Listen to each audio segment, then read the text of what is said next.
जय श्री कृष्ण। सात्विक ज्ञान और राजसिक ज्ञान के बाद अब भगवान श्री कृष्ण तामसिक ज्ञान के बारे में बता रहे हैं। तामसिक ज्ञान वो ज्ञान जो ऐसा अंधकारपूर्ण होता है जिसमें व्यक्ति सत्य को जानना ही नहीं चाहता। वो भ्रम को ही सत्य मान लेता है और उसी पर अड़ जाता है।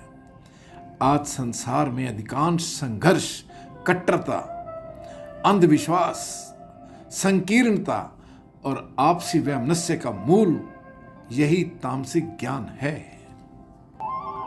श्री कृष्ण कहते हैं, यतु कृत्सन वदे कस्मिन कार्ये सक्तम हेतुकम अंत तवार्थ वदल पंच तताम समुदाहृतम। तामसिक ज्ञान में मनुष्य किसी छोटी सी वस्तु में या किसी कार्य को ही संपूर्ण सत्य मान लेता है और उसमें ही इतना आसक्त हो जाता है कि वो हठपूर्वक किसी बात को जब पकड़ लेता है तो वो वास्तविक सत्य को समझता ही नहीं, क्योंकि उसका दृष्टिकोण अत्यंत संकीर्ण होता है। उसको ना प्रमाण चाहिए, ना तर्क चाहिए, ना अनुभव चाहिए। बस जो मान लिया वही अंतिम सत्य है। ऐसा व्यक्ति सीखना भी नहीं चाहता। उसे तो अपनी बात सही सिद्ध करनी है, सत्य से कोई लेना देना नहीं। ऐसा व्यक्ति केवल अपने लाभ की सोचता है। उसे समाज, राष्ट्र, मानवता की कोई चिंता नहीं होती। तामसिक ज्ञान में आता है अफवाहों पर विश्वास करना, जाति, भाषा, रंग, क्षेत्र या संप्रदाय के आधार पर संपूर्ण लोगों का मूल्यांकन करना, विज्ञान, तर्क और प्रमाण की उपेक्षा करना। दुर्योधन जानता था कि पांडव अपनी जगह सही है, वो अपने धर्म पर हैं।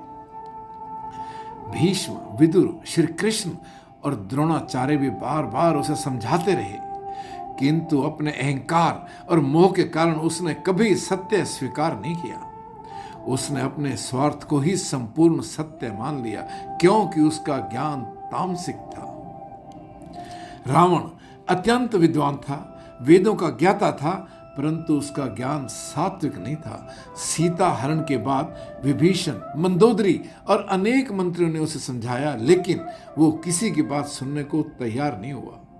उसने अपने अहंकार को ही सत्य मान लिया, क्योंकि उसका ज्ञान तामसिक ज्ञान बन चुका था। मित्रों, सात्विक ज्ञान सब में एक परमात्मा का दर्शन करता है। राजसिक ज्ञान सबको अलग अलग और परस्पर भिन्न देखता है और तामसिक ज्ञान किसी भी बात को संपूर्ण सत्य मानकर उसी में अटक जाता है।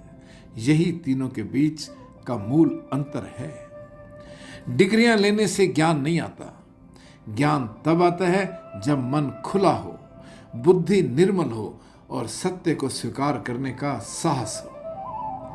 श्री कृष्ण सिखाते हैं, संकीर्णता से ऊपर उठें, सत्य को पहचानें और दृष्टि को ओपन करें, व्यापक करें। अधूरी जानकारी के आधार पर कभी निर्णय ना करें।